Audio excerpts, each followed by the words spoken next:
दोस्तों, आज की कहानी है पतिदेव कल की आई बहू की 9 गज की जुबान। तो देखिए दोस्तों, कहानी शुरू करने से पहले अगर आपने चैनल को सब्सक्राइब नहीं किया हो तो कर लीजिए ताकि आपके पास पहुंच सके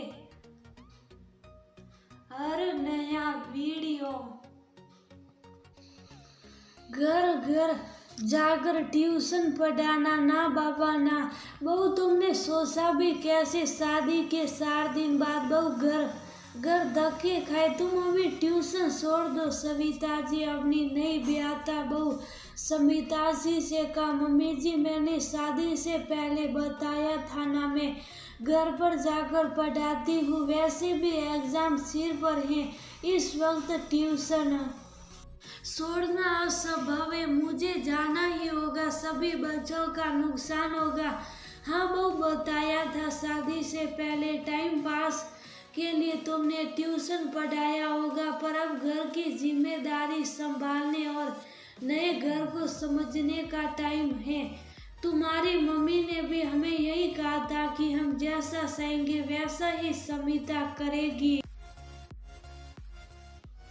मम्मी जी, राहुल जानते थे मैं आगे भी ट्यूशन पढ़ाती रहूंगी। सारी ट्यूशन आस पास ही है, मैं घर की जिम्मेदारी भी संभालूंगी।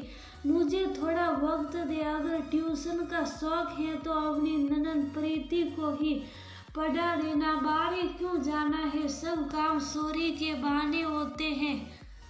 समिता ने ऐसे सोच के आगे वो क्या बोलती, उसने राहुल से ही बात करना सही लगा। राहुल ने कहा, माँ मन की बुरी नहीं है, मैं उन्हें समझाऊंगा। तुम कल से ट्यूशन पढ़ाने चली जाना। माँ को तो इसमें कोई हर्ज भी नहीं था। समिता सुबह जल्दी उठकर नाश्ता बनाया, दोपहर के खाने की सब्जी बनाकर खुद तैयार हो कर आ गई। मम्मी जी, मेरी सुबह 2 घंटे की ट्यूशन है, फिर सीधी शाम को है।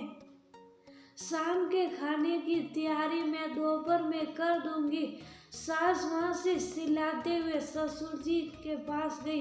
कल की आई बहू की 9 गज की जुबान तो देखिए, आप भी बात करें। आज इसका ये हाल है तो कल तो बेटे को लेकर अलग ही बैठ जाएगी। इस घर में रहना है तो काम छोड़ना होगा। राहुल का बिजनेस इतना अच्छा है, सारी सुख सुविधा दे सकता है, तो बहू क्यों काम करे। घर संभालना कोई मजाक है क्या? ये काम करने जाएगी तो क्या मैं इसकी जी मंजूरी करूँ क्या? तुम शांत हो जाओ, मैं बात करूँगा। आज ये तुमको क्या हो गया? ये किसकी भाषा बोल रही हो? तुमसे न होगा, मैं ही राहुल को बोलती हूँ। बेटा देख, मेरी बात ध्यान से सुन ले। बीच में ही राहुल बोल पड़ा, सुमिता तुम्हें देर हो जाएगी, तुम जाओ। मम्मी, आप समिता से काम छोड़ने के लिए क्यों कह रही हैं? आपको मैंने बताया भी था, वो पढ़ी लिखी है, उसका वो काम है जिसे वो पिछले 3 साल से करती आई है। मेरी कौन सुनता है? बेटा तो अभी जोरू का गुलाम हो गया है। जब बहू सिर पर नाचे तो मुझे न कहना। मम्मी कमरे में चली गई। समिता घर आई तो देखा किसी ने भी नाश्ता तक नहीं किया। पापा जी मम्मी जी का नाश्ता और चाय बनाकर कमरे में ले गई। पति राहुल ने समिता को सारी बात बता दी थी। मम्मी नाश्ता कर लीजिए प्लीज, पापा आप भी कर लीजिए। पापा ने कहा, बेटा मुझे तो किसी ने कहा ही नहीं। ला बेटा, मैं और तुम कर लेते हैं। मम्मी नहीं करेगी तो आपको भी नहीं मिलेगा ना मुझे मिलेगा। मम्मी ने नाश्ता कर लिया। थोड़ी देर बाद ननद आई और इशारे से फोन पर मम्मी की किसी से हो रही बात सुनने के लिए बुला लाई। पापा जी भी आ गए। सब उनकी एक तरफ बात सुनने लगे। मेरी बहू को तो मैं काबू में रख लेती, पर बेटा उसकी तरफ से बोलता है वो तो ट्यूशन अब पढ़ाएगी। हाँ, क्या तो तुम ठीक ही रही हो, मेरे को ही नसाएगी।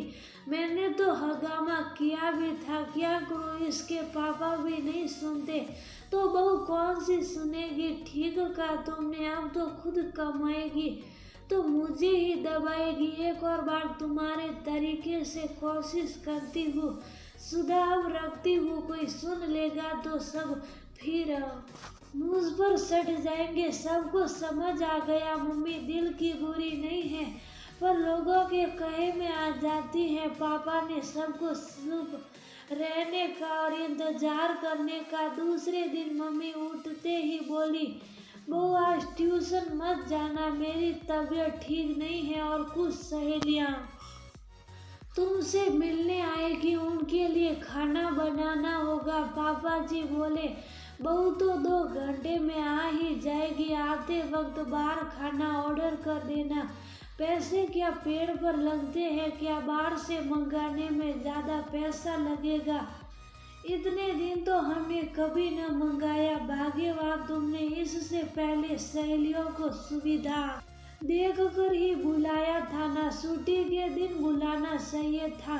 मैं कैंसिल कर देती हूँ, बाहर से नहीं मंगाना है। बहू बनाती तो और बात थी। संडे के दिन बहू के ने प्रीति और पापा जी से कहकर सभी मम्मी की सहेलियों को बुलावा भेजा। सुधा आंटी को भी बुलावा भेजा, सबको कह दिया मम्मी को न बताए। पापा उनको सरप्राइज कुछ देना चाहते हैं। पापा मम्मी को लेकर फिल्म दिखाने ले गए। प्रीति ने मम्मी के सारे प्रिय पकवानों की लिस्ट भाभी को दे दी थी। समिता जल्दी जल्दी सारे पकवान बनाकर खुद तैयार होगी। सभी सहेलियां और सुखी थी, सब मम्मी के लिए पूछ रही थी। मम्मी ने अचानक सबको घर में देख सभी से पूछा, क्या बात है, तुम सब अचानक कैसे आ गई। प्रीति ने बोला, मम्मी सबको भाभी ने बुलाया है, भाभी अपनी मम्मी को सबको मिलाएगी।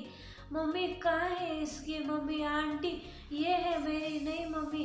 अब तक ये राहुल और प्रीति की मम्मी थी, अब ये मेरी भी मम्मी है।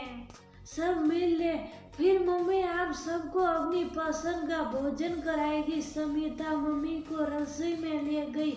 मम्मी अब आप मेरा परिचय दे दीजिएगा और अब सबको अपनी पसंद का खाना खिलाए। मम्मी सबको खाना परोसकर खुद खाने बैठी तो उनकी आंखों से आंसू छलक पड़े। सुधा ने पूछा, क्या हुआ, कुछ नहीं हुआ, ये खुशी के आंसू है। मुझे बेटी मिली है जिसे मेरी पसंद का कितना ख्याल है। मैं गलती कर चुकी और अब उस गलती को जल्द सुधारूंगी। अब बेटी को बुरी नजर से बचा कर रखूंगी। हेलो समधन जी, जरा फोन पर बताइए ना कि समिता को क्या पसंद है और क्या नहीं। आज मैं उसे सरप्राइज देना चाहती हूँ और हाँ आप सब आज आए क्योंकि मुझे आप लोगों को किसी से मिलना